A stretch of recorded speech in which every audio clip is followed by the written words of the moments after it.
dit Exode, nous lisons deux textes. C'est Exode chapitre 14. Qu'est-ce que j'ai dit?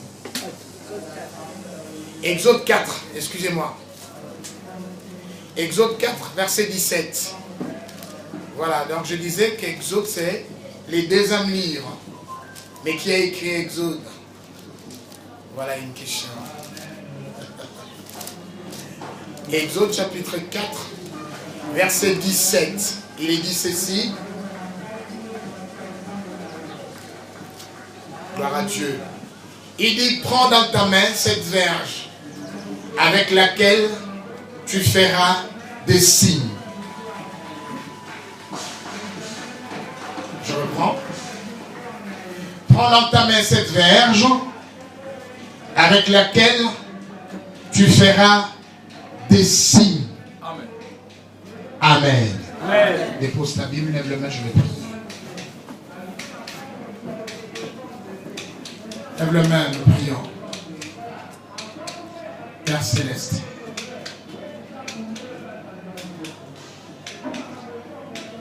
Nous te disons merci parce que nous croyons que tu prends soin de nous pour accomplir ta parole qui dit que tu as formé des projets, mais des projets de bonheur et non de malheur, des projets de paix pour nous ce matin. Tu as manifesté ton amour, oh notre Dieu, en ce que tu nous as envoyé ton propre Fils Jésus, qui est mort sur la croix, pour témoigner cet amour. Ce matin, nous sommes là. C'est parce que nous sommes venus t'adorer, pour te remercier de ce que tu es pour nous. Te disons merci, parce que tu es le Dieu qui nous tient par la main pour que l'ennemi ne nous prenne pas. Nous te disons merci parce que tu es venu ce matin nous restaurer la vie.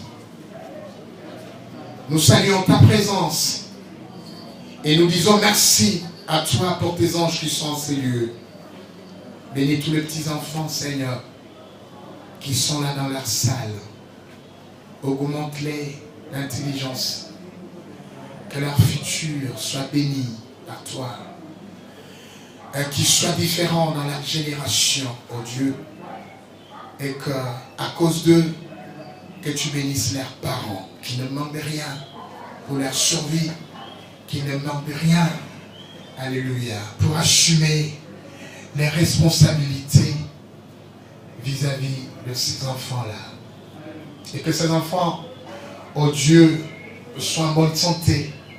Jésus. Bénis ces garçons qui est venu ce matin et cette fille. Bénis cet homme et cette femme qui est en ces lieux. Seigneur, parle-lui. Et Seigneur, qu'il ait la victoire dans sa vie en sortant d'ici. Au nom de Jésus, nous avons ainsi prié. Amen. Amen. On va acclamer la parole de Dieu. Acclame très fort la parole de Dieu. Pousse des cris les gens pour cette parole.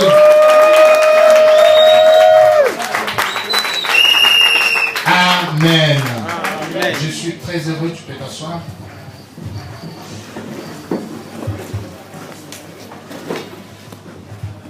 Voilà, gloire à Dieu. Salut celui qui est à côté de toi.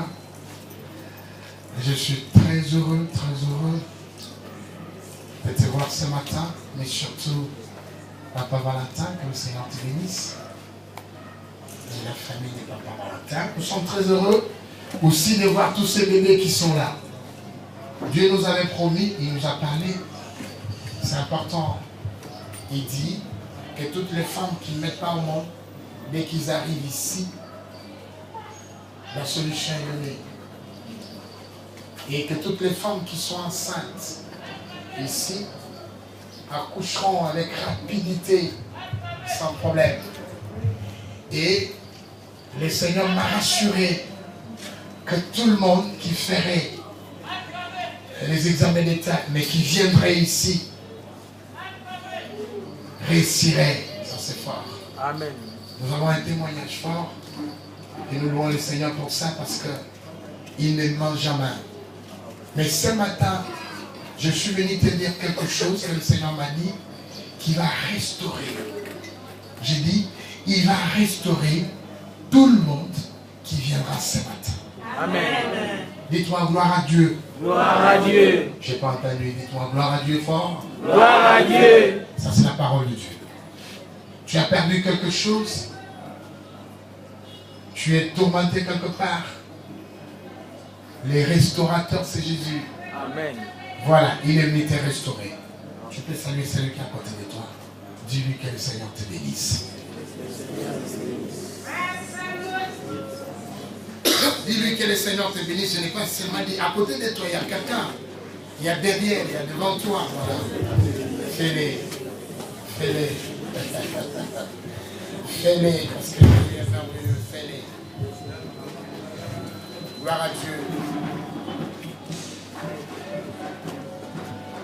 Bien, merci. Nous sommes en train d'aborder un sujet, c'est les noms de Jésus. Nous avons commencé par dire que le nom de Jésus n'était pas une simple ponctuation dans la prière. Il y a quelqu'un qui utilise, vous avez vu quelqu'un qui n'a même pas la foi. Mais quand il y a un problème, il s'éconne par exemple contre une pierre, il dit c'est pas Jésus.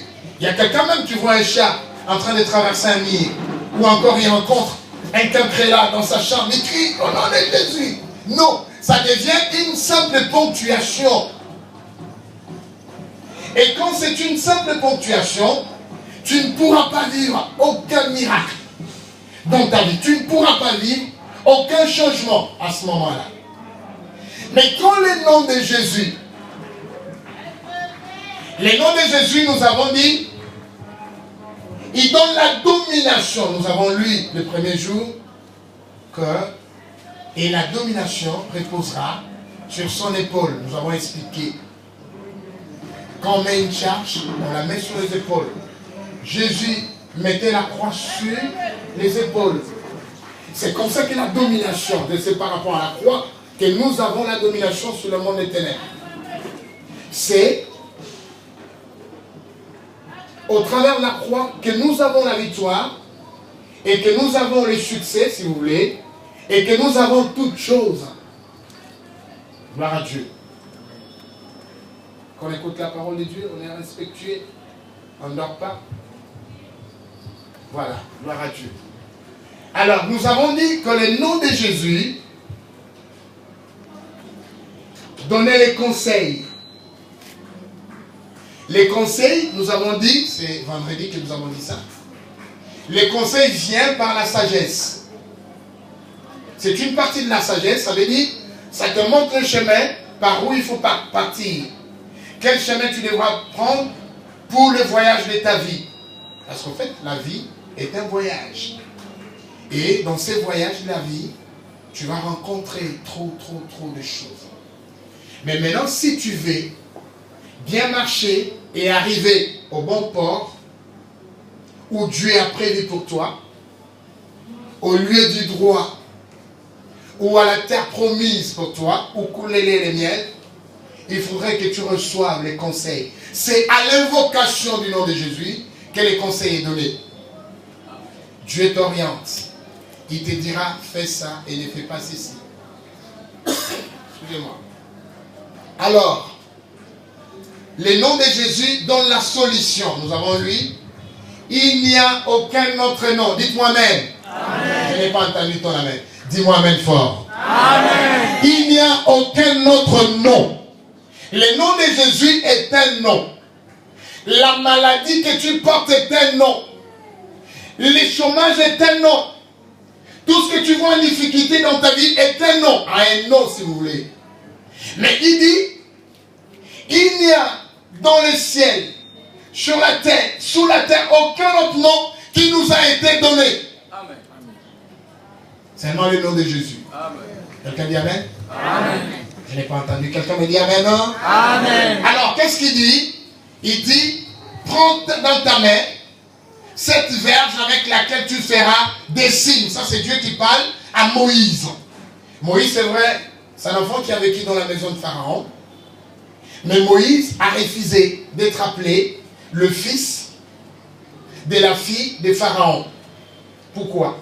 Parce qu'il connaissait son identité. Il savait qu'il n'était pas un Égyptien, non. Il savait qu'il n'était pas un incirconcis, non. Il savait qu'il était de la maison de Dieu. Il était parmi les fils de Dieu, parce que Dieu dit à Pharaon, il dit, laisse partir mon premier-né, Israël, c'est mon fils. Amen. Et Moïse savait qu'il était le premier-né de Dieu. Il dit non, on ne m'appellera pas fils de la maison de Pharaon. Et il a grandi là-bas. Ça veut dire qu'il faudrait que toi tu reconnaisses ton identité. Tu es de quelle famille? Il faudrait que tu le saches. Tu es de la famille de Dieu. Est-ce qu'on me dit Amen? Amen. Il y a des gens qui ne comprennent pas. Voilà, gloire à Dieu. Alors, pendant que Dieu veut sortir le peuple de Dieu, c'est le premier-né qui est Israël, son fils.